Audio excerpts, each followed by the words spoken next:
Morning दोस्तों, ये है आपका अपना प्रिय डॉक्टर आदि कश्यप मुंबई मानुस और आपके लिए लेकर आया आपका मनपसंद program Positive Karma. Episode number है 1123।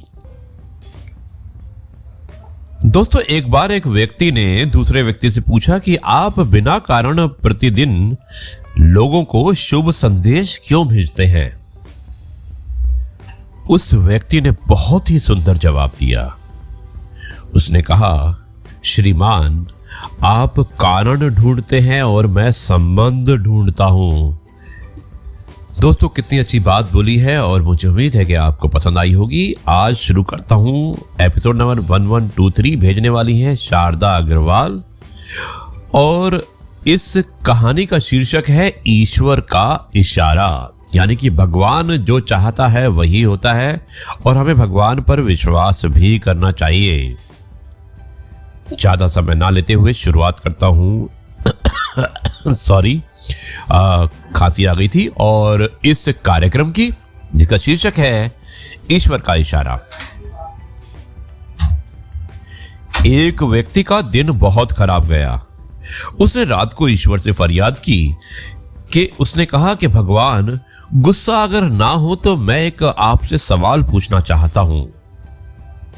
भगवान ने कहा, पूछ लो, जो भी पूछना है आपको पूछ लो। तो उस व्यक्ति ने कहा कि भगवान, आपने आज मेरा पूरा दिन खराब क्यों किया। भगवान हंसे और उन्होंने पूछा कि हुआ क्या है।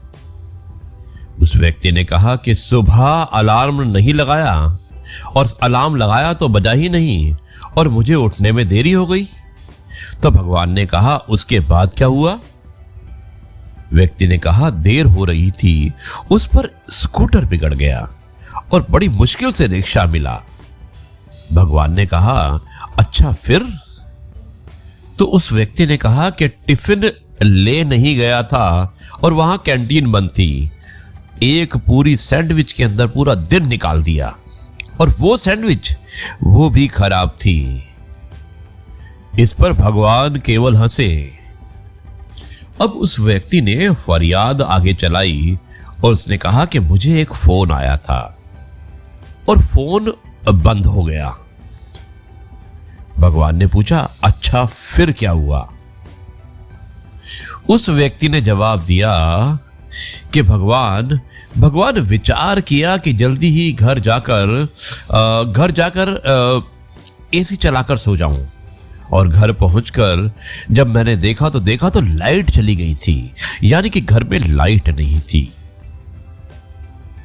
भगवान, सब तकलीफें मुझे ही, ऐसा क्यों किया मेरे साथ। भगवान ने कहा कि देख, मेरी बात ध्यान से सुन। आज तुझ पर कोई आफत थी और मेरे देवदूत को भेजकर मैंने रुकवाई। अलार्म बजे ही नहीं, ऐसा किया। स्कूटर से एक्सीडेंट होने का डर था, इसलिए स्कूटर को बिगाड़ दिया और कैंटीन में खाने में फूड पॉइजन हो सकता था। फोन पर बड़ी काम की बात करने वाला आदमी तुझे घोटाले में फंसा देता, इसलिए फोन बंद कर दिया। तेरे घर में आज जो शॉर्ट सर्किट से आग लगती, तू सोया रहता और तुझे खबर ही नहीं पड़ती, इसलिए लाइट बंद कर दी। मैं हूं ना, मैंने ये सब तुझे बचाने के लिए किया। व्यक्ति ने कहा कि भगवान, मुझसे भूल हो गई, मुझे माफ कीजिए। आज के बाद फरियाद नहीं करूंगा। तो भगवान ने कहा कि माफी मांगने की जरूरत नहीं, परंतु तुझे विश्वास रखना होगा कि मैं हूं ना। मैं जो करूंगा, जो योजनाएं बनाऊंगा, वो तेरे अच्छे के लिए ही होगी। जीवन में जो भी कुछ अच्छा खराब होता है, उसका सही असर लंबे वक्त के बाद समझ में आता है। मेरे किसी भी कार्य पर शंका मत करना। जीवन का भार अपने ऊपर लेकर घूमने के बदले मेरे कंधे पर रख दे, क्योंकि मैं हूं ना। दोस्तों, ये थी कहानी का शीर्षक था ईश्वर का इशारा। धन्यवाद शारदा अग्रवाल एक अच्छी सी कहानी को भेजने के लिए। मुझे उम्मीद है कि सुनने वालों को पसंद आई होगी और मुझे आप संपर्क कर सकते हैं 9833880402 पर, जो कि मेरा व्हाट्सएप नंबर है। आपके सुझावों का हमेशा इंतजार रहेगा।